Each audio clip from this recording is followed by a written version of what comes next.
release, and we're nearing about 60, I want to say, in beta right now.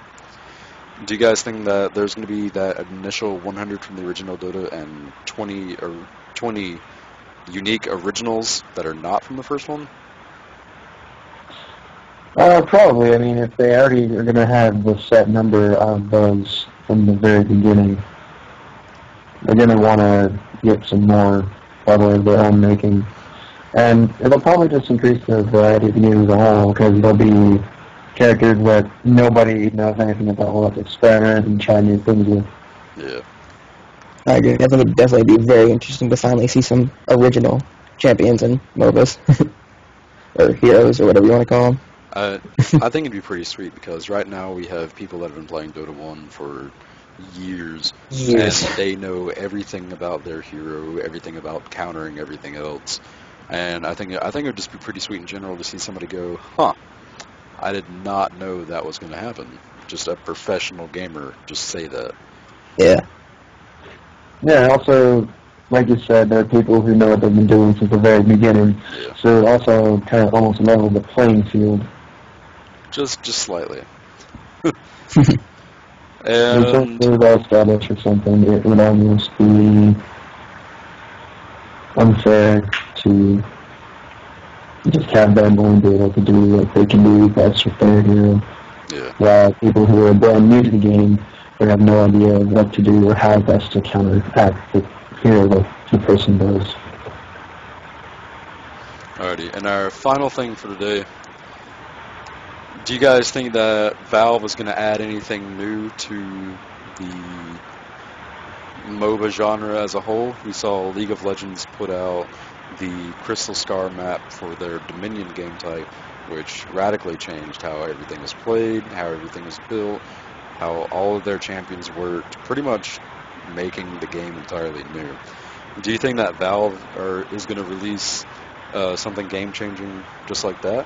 A new map, new game type, new structure maybe, new minions that they have under their control, or something different entirely? Do you guys have any thoughts on that? They probably will, just because they like bringing out new things and making different changes to existing games. I sincerely hope that they bring something revolutionary and that changes up the game. I think it'd be very cool to see something different. They mess around with it. You know, they might discover the next big thing for MOBAs. So, you know, hope that whatever they decide to do works really well and it makes the game a lot more enjoyable overall. Now, do you think that Dota 2 is only going to be successful or not if there is something innovative or revolutionary about it? Oh, absolutely not, because, I mean, it already has a huge fan base from the original, and there are a lot of people looking forward to the second one from Dota 2 from Valve, so I don't think there'll be any trouble with it. Any thoughts on it, Cowslayer? Oh, yeah, it'll definitely still be successful if they don't add anything new. It's a very fun game, and it's just in beta. It's tons of fun already. But with how much money that Valve has already dumped into the project, how do you think that they're going to make it back? Do you guys think there's going to be skins like League of Legends is doing? Or is there going to be premium content, a subscription of some sort? I mean, it's going to be free to play, but there's always those optional payment methods. Well, you just gave the reason for why they're there, because they're optional. True. I mean, if somebody wants just a little bit extra of something or another, just to kind of almost enhance their experience of it, it's up to them to buy it. And if they don't want it, they'll just have the free-to-play that Valve is already putting out there with the game already.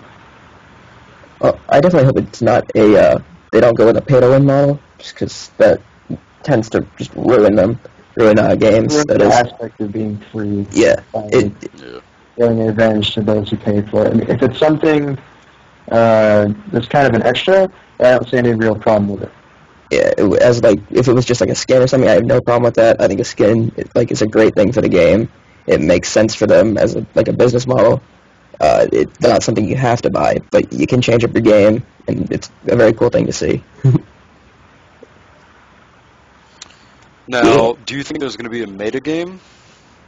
With League of Legends, we have runes, glyphs, and seals, and with Dota and Heroes of New Earth, there is no metagame. It is solely within the confines of the game itself. We already have the persistent character sheets that show win-loss ratio and your experience, which that is still inactive in beta, and not entirely sure how that's going to work come release. But do you guys think that there is going to be a meta game where you have a persistent character and you can gain certain stats for your character in-game from outside of the game? I don't know. I mean, they might, just because of the fact that right now in beta there's a current level system and there's no real stated use for it, at least one that I've seen. So there might very well be something like Wins and Masters from League of Legends in there too, which is, I really hope they would release some more information just so it's kind of nice to know about it. Yeah, I think that meta games kind of ruin it and also really, really add to it. Because if you have a meta game, you got something to work forward. So if you're leveling up, you can get better runes and seals and become better in the game. But then again, the more time you've put in, somebody just starting in the game is going to be weaker than you. So it kind of makes and breaks that mantra at the same time. Do you have the same thoughts about that? It's a delicate balance, I would think, but it does kind of give some deficits as well as benefits just for those who put in more time and those who haven't. I agree with what you were saying. Like, it does have some good things about it, but I do like not having it because then it's more about skill and actually knowing your character. Instead of having a stat boost over somebody else. Or somebody who doesn't have that. Yeah. Alrighty. Well, I don't know, with Dota 2, just because there's no actual other scaling other than attack damage, I really don't think it would make too much of a difference.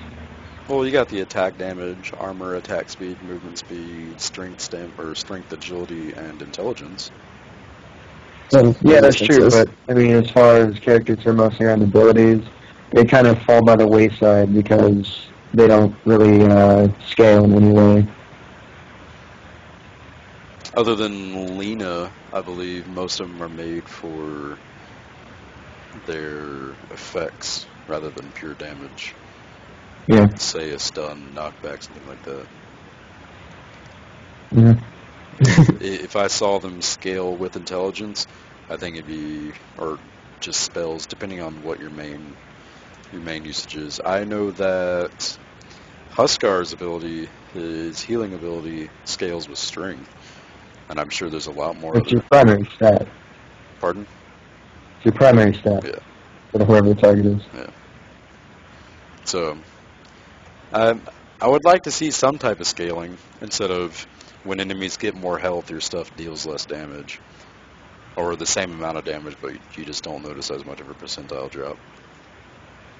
Yeah. Well, I think that's going to just about wrap it up for the first Penta-Cast. And I hope you guys enjoyed it. And thank you again, Zensatsu and Cowslayer, for joining in on this discussion. Anytime. Thank you. And I hope you guys will stay tuned next week for the next edition of Penta-Cast. Good night, everybody.